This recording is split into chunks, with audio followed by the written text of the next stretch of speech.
เอาครับสบายดีFCหมดทุกคนเนาะสบายดีตอนเช้าทุกคนตะเวนก็กำลังขึ้นเนาะเอามาเกาะนกอยู่นั่นทุกคน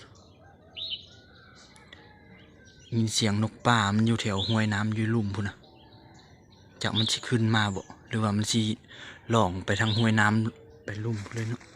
นกโตเขาก็เกาะอยู่นั่นทุกคนห้องใส่อยู่เมื่อกี้ยินแถวนั้นแหละแถวลุ่มพุ่นนะยินแถวลุ่มพุ่นแหละ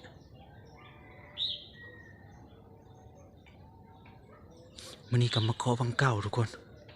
เอาเห็นมื่อนี้มันแดดนะแดดแต่เช้าแล้วก็มีน้ำหมอกหลายลองมาเกาะเบิ่งเอามาเกาะกะพอดีก็ได้ยินเสียงนกเลยอยู่เจทั้งนี้ก็มีทุกคนมันอยู่เจสายห้องน้ำเนาะห้วยน้ำอยู่ทั้งนี้ก็มีแต่มันยังบ่ทันขึ้นมาทั้งนี้นกเขาก็นกต่อก็ห้องใช่อยู่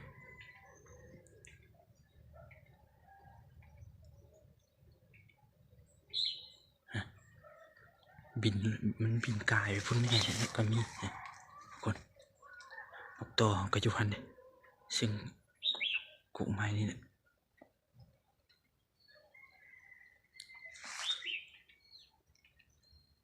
มาเกาะแต่เช้านะน้ำหมอกก็ยังค้างน้ำใบไม้อยู่จนเต็มเปียกมืดเฮาอันนั้นมาเฮาก็ยังไปต่อไก่บ่ได้ทุกคนเลยยังเจ็บแข้งเจ็บขาอยู่มีแต่มาหลังบ้านนี่แหละต่ออยู่หลังบ้านนี่แหละ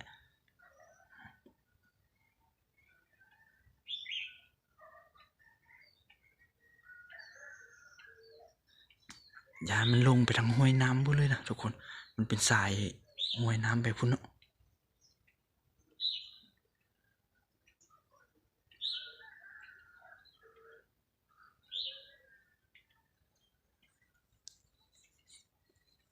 ฉันมือแดดนี่มันมานกนะทุกคนมันมาลุมือแดดนะ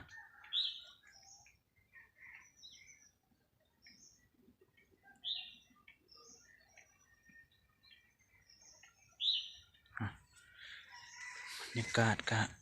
ยามเช้ากะแดดกำลังขึ้นถือว่าห้องดีอยู่นกตัวนี้นะโอ้ทางพุ่นก็ยังโมกเป็นโมกอันนั้นอยู่ทุกคนเลยน้ำหมอกอยู่นะ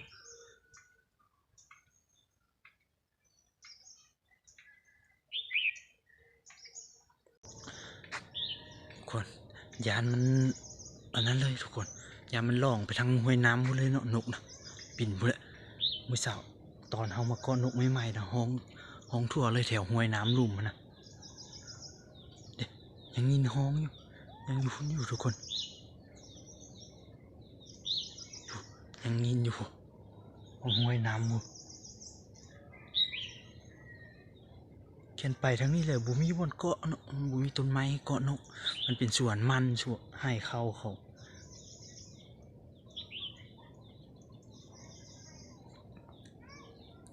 กะอันนั้นทุกคนเลยแต่กะมี FC เนาะกะจะเป็น FC เฮาบอกว่าคอมเมนต์ใต้คลิปเฮาว่าเคยสั่งนกน้ำเฮาเลยได้บ่นะอยู่ฝั่งไทยนะกับบุมีไผเคยสั่งน้ำเฮาเนาะแล้วเฮากับบุทันเคยฝากไปให้ไผเนาะอยู่ไทยเนาะมีแต่ส่งเขตประเทศลาวเนาะทั่วทุกแข่งของประเทศลาวเฮาส่งแต่อยู่ไทยยังบ่เคยส่งไปเนาะก็มีคนคอมเมนต์เข้ามา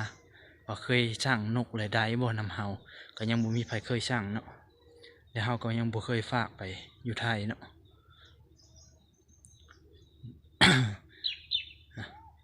ห้องมันยินเสียงนกป่าอยู่ลุ่มมันนะแต่ละเทื่อมันขึ้นมาทั้งนี้นกป่านี่ขึ้นมาต้นไม้ใหญ่ทั้งอยู่ทั้งหลังเขาเนี่ยต้นไม้ต้นนี้ขาดทารุนเบิ้งนำกันทุกคนเลยแล้วจึงสวยๆแล้วจึงมาเนาะมานั้นนำกันมันรุนเบิ้งเพราะว่านกมันห้องอยู่ห้วยพุ่นนะลุ่มห้วยพุ่นลุ่มพุ่นแหละทุกคน นกมันมานะสายห้วยน้ำมันไปตรงพุ่นห้องอยู่แจพุ่นเนี่ยห้องอยู่แจนี่เนี่ยตอนช่วงเขาเกาะนกใหม่ๆเมื่อกี้เนี่ยห้องแจนี่เนาะแต่ละเทื่อมันขึ้นมานี่กับขึ้นมาทางนี้ขึ้นมาทางเฮือนนี่ ส่วนหนึ่งก็เลาะลงไปตามสายห้วยน้ำทั้งพุ่นแหละทั้งลุ่มพุ่นแหละนกตัวเขาก็ห้องเรียกให้มันขึ้นมาอยู่นะ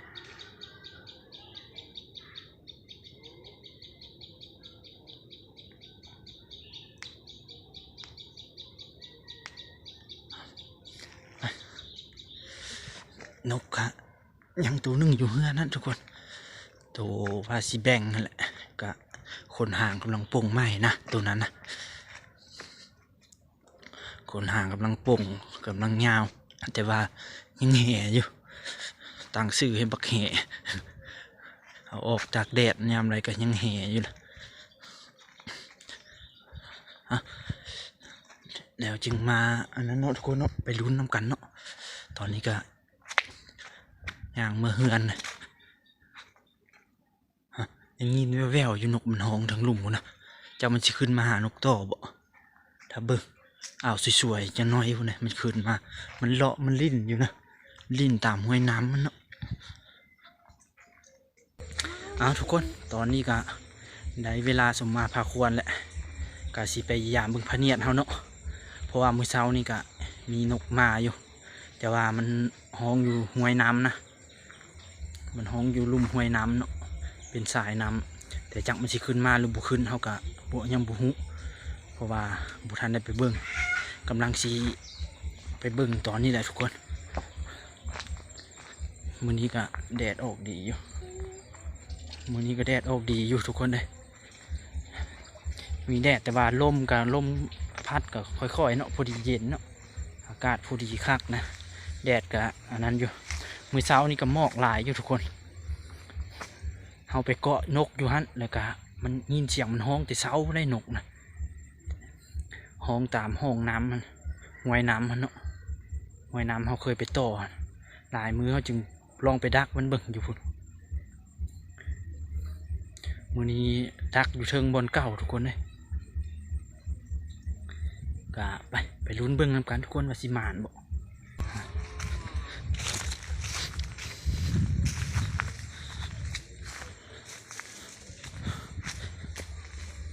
แถวห้วยน้ำลุ่มมันเมื่อเช้านี่ทุกคน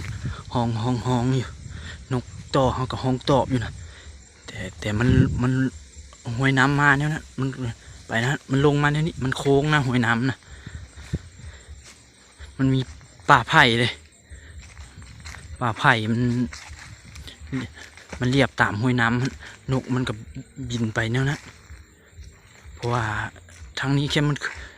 ขึ้นมาสุดลายก็ขึ้นทางนี้เลยนกว่าขึ้นมาจากห้วยน้ำทางนี้มันมีต้นไม้เลยต้นไม้ยังเขายังบริถางหมดนะเด็และทางนั้นมันเลยเรียบไปพุ่นเลยเพราะว่าห้วยน้ำมันมีป่าไผ่เนาะไปทางพุ่นเลย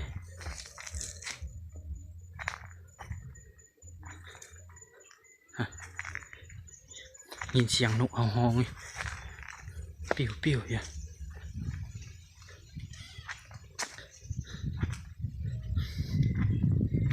เมื่อเช้านี่ก็ประมาณ5-6 ตัวไปเมื่อเช้านี่เนาะมามันมีสองจุนะมานะ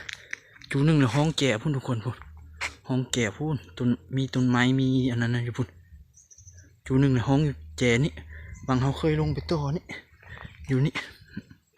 มันห้องมันนี่แต่ว่ามันแล้วเลยมันบินไปหาเดี่ยวอยู่พุ่นเนาะมันเลยบินล่องไปแถวนั้นแหละแต่จักมันสิขึ้นมาหานกเขาบอกพุ่นแหละต่อกันตอนตั้งแต่7 โมงเช้าพุ่น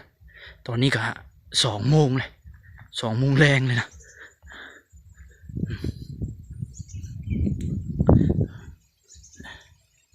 ทางนกสิขึ้นมาก็ขึ้นมาประมาณนี้แค่มันบุกขึ้นมามันก็เลียบห้วยน้ำไปทางพุ่นเลยทุกคนเลียบห้วยน้ำไปพุ่นแหละเขาไปลุ้นเบิ่งกันเนาะทุกคนเนาะ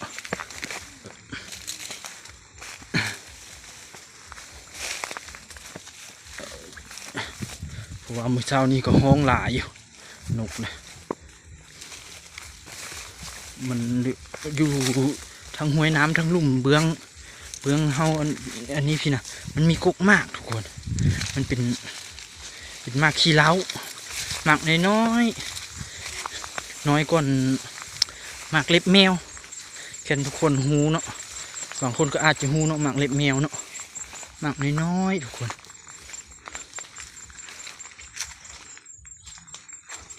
นี่นกเขาเกาะอยู่ทุกคน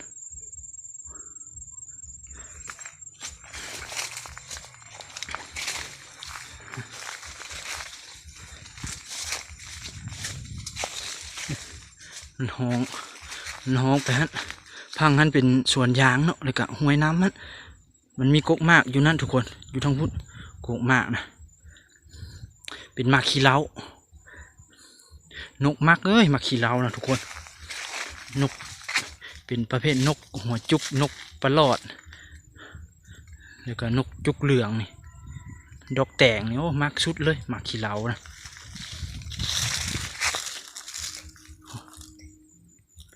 เป็นผาเป็นนั่นกะอีพวกเดี๋ยวไปเห็นกังหันลมเลยทุกคนพวกกังหันลมพวกเสาตังทะเลทลาอยู่พวกแถวตีนแถว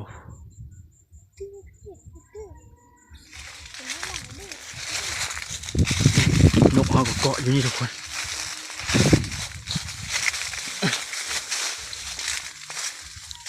โอ้น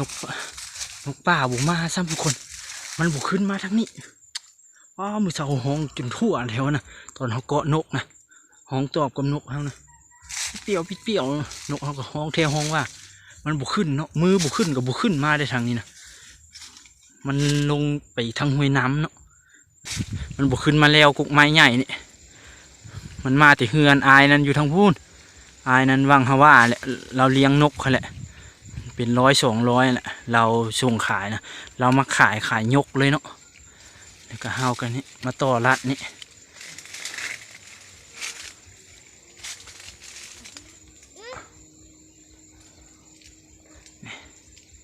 นกกะต่อแต่เสา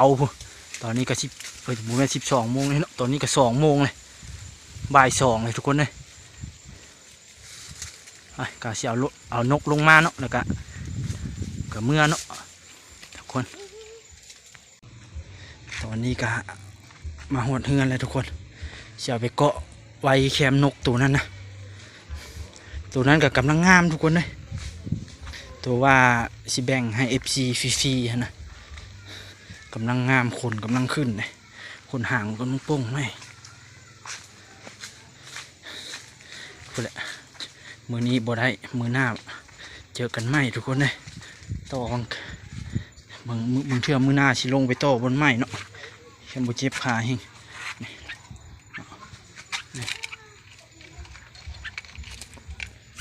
โอ้ย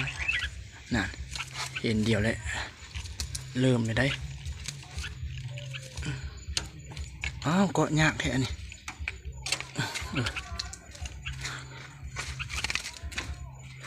เกาะอะไรทุกคน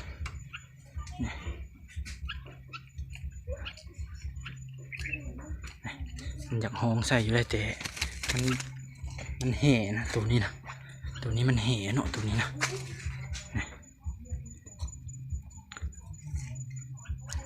เลยหางเพื่อนกะกำลังยาวออกนะกำลังงามตัวนี้มือนี้มันบกขึ้นมาทางเฮือนมันลงทางห้วยน้ำนกนะกะฝาก FC แหละกะฝากกดไลค์กดแชร์นะเนาะทุกคนเป็นกำลังใจให้เด้อเป็นกำลังใจให้เนาะกะบ่ได้นกกับบ่ได้เนาะคลิปนี้กะเจอกันคลิปหน้าทุกคนใครอยากได้นกกะติดตามเนาะติดตามเอาไว้เนาะส่งไปไทยได้ตอนไหนก็จึงมาอัปเดตให้ FC ทุกคนฮู้เนาะ